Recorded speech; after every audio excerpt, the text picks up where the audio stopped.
In Icons of Evolution, Science or Myth by Jonathan Wells, Wells forms two central arguments that come together to form his main purpose of this book. Wells' first argument is that biology and college textbooks have been using false information regarding evidence for evolution. He believes this has caused confusion and has deceived the public. Wells' purpose of this argument is to warn and inform others to question what they read or see, even if this information has been included in textbooks. Another point made by Wells is that since evolution has been falsely labeled in textbooks, he believes Darwin's theory of evolution is generally false. To support this, Wells includes a pattern in every chapter. Firstly, he introduces an idea and explains in depth with evidence, such as in Chapter 7, the idea of natural selection is introduced by quoting Darwin with his belief that natural selection has been the most important, but not the exclusive means of modification. This is then followed with evidence for natural selection that supports Darwin's idea. Lastly, Wells provides sources to reject Darwin's ideas, which leads him to his point that Darwin did not truly have reliable supporting evidence for his idea of natural selection.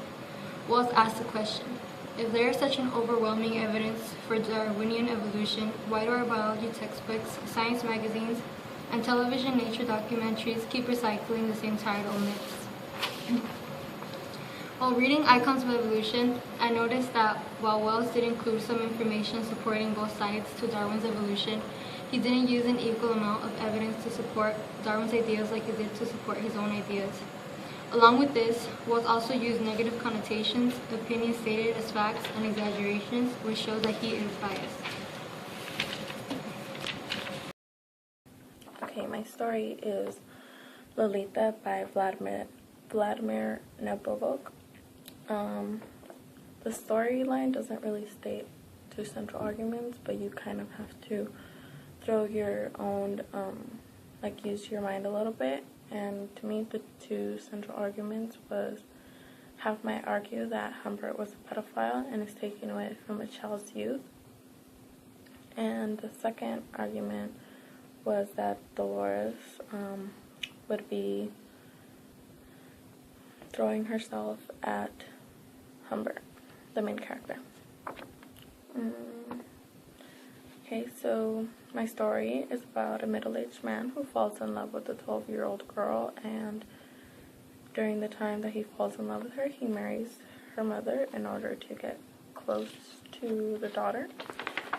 She ends up finding a book where he writes all of, a log of what he feels and stuff for the girl, and the wife ends up finding it and storming out. She gets into a car accident and she dies, and then the daughter, coming home from a summer camp that her mother had sent her, doesn't know that her mother has died, but she ends up running away with him, and it explains and gives a lot of quotes when the daughter is calling her dad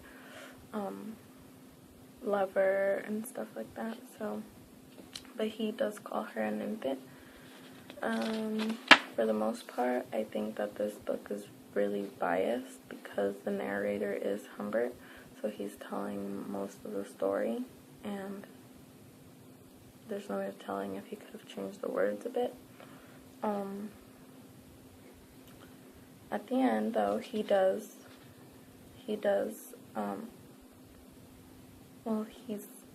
his lover, and Humbert ends up having to take Lolita to the hospital because she gets sick. Someone ends up kidnapping her. She falls in love with her kidnapper.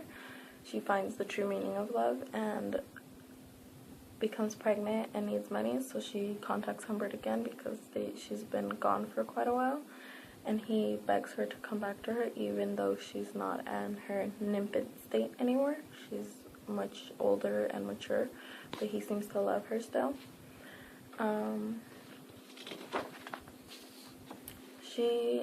She thinks about it and believes that maybe if she would to go with him, that he would give her the money, but he tells her even if she didn't, that she'd give him money, so she tells him no.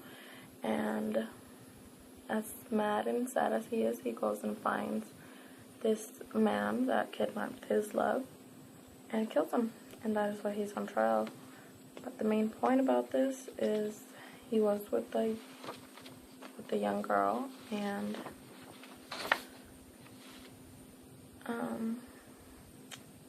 he's with someone younger than him.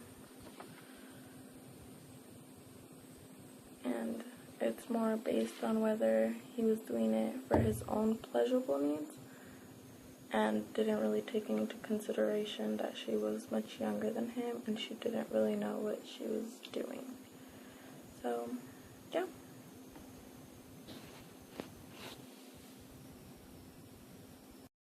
That I chose for this assignment is The Hooks of the 20th Century by Arthur R. Butts, and he disputes that one of the greatest man-made devastations to the world is actually hoax.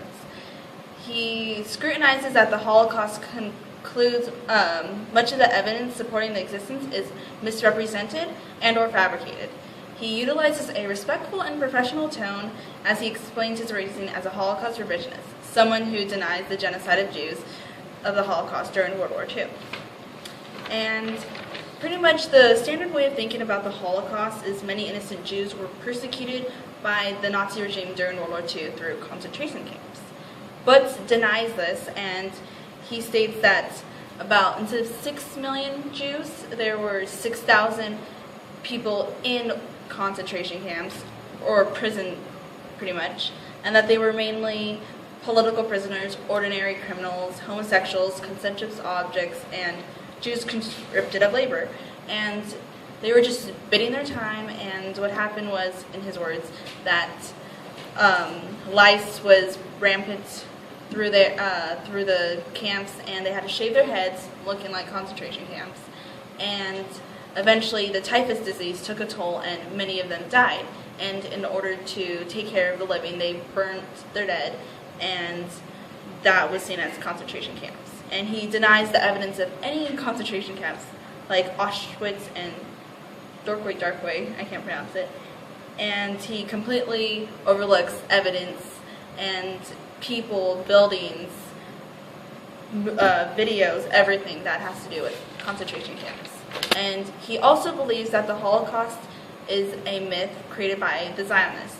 And the Zionists are people who believe that they believe in the re-establishment and development and protection of a Jewish nation in what is now Israel. And they needed worldwide legitimacy, so they needed people to feel bad for them in order to get what they want. So they created the myth of the persecution of Jews, and once World War II was over, everybody took pity in the homeless Jews, and through this great sympathy, they offered them part of Palestine. And that is how the Zionists used their effective political movement, in Butts' words. And he does not have a very valid argument due to the fact that he has no evidence to support his opinions or suggestions, just his radical ideas, and he overlooks much of the evidence throughout the book. The Population Bomb is a non-fictional book that talks about the issues of overpopulation. It was the best-selling book written by Paul Ehrlich in 1968. In his book, Paul Ehrlich argued that overpopulation will cause food shortage, environmental deterioration, and increased difficulty in obtaining resources to support the people from each country.